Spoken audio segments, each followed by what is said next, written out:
Welcome to Ask and Learn. Here we are given an is equal to 2 times an minus 1 plus 3 to the power of n. So to find the solutions, we're first going to find the root characteristic equation. So we're going to set an being equal to r, and then an minus 1 will then be equal to 1. All right, and then all other functions of n will be 0. So all other functions of n we will set to 0. So when we do that for the above equation, we end up with r is equal to 2. All right, so that tells us that the solution to the homogeneous linear recurrence relation, so our homogeneous part is going to be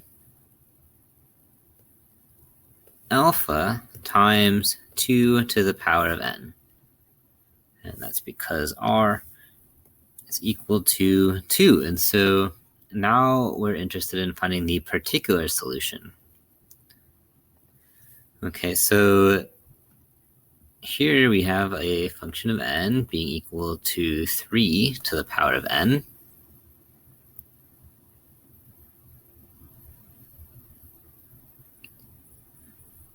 So the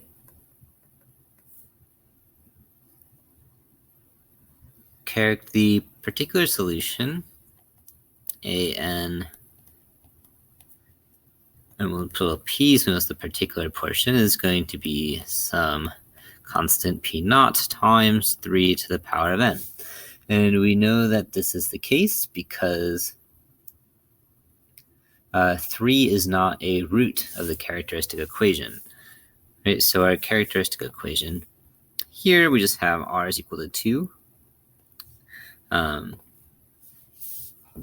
Had r been equal to 3, we would have had to do something else, but it isn't, so we don't. Great, and so then we just need to find the particular solution that will satisfy our recurrent relation. All right, so what we know is that an is equal to 2 times an minus 1 plus 3n. Okay, so then we'll say p naught times 3n is going to be equal to 2 times p naught times 3 to the power of n minus 1 plus 3n.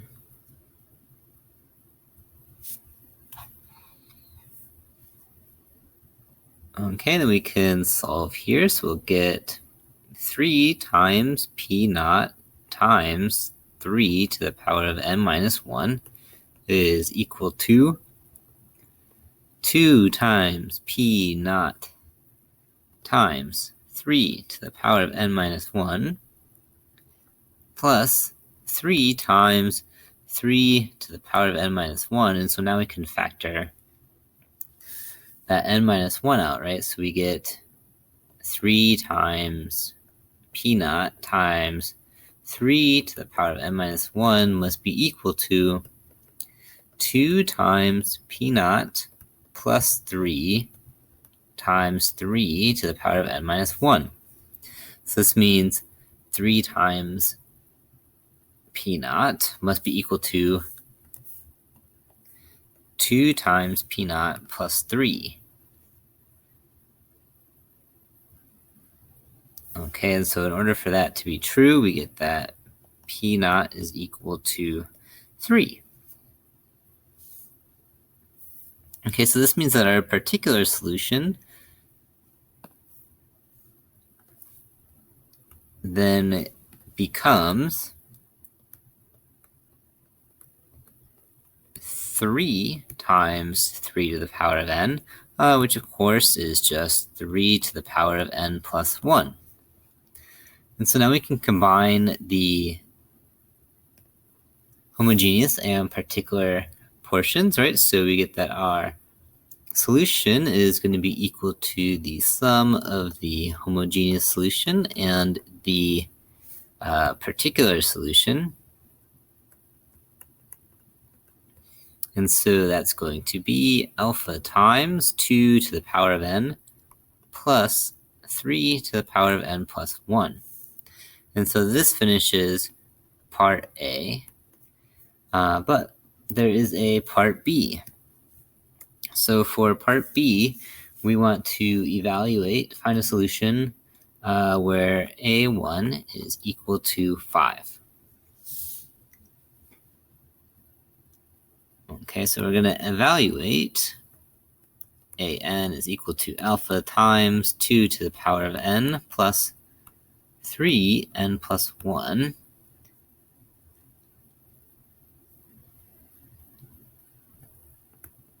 And we'll start by evaluating it at n is equal to 1. Okay, because that's what we have here. If a1 equals 5, then we need it at n equals 1. So what we get is, since a1 is equal to 5, we'll get a 5 here.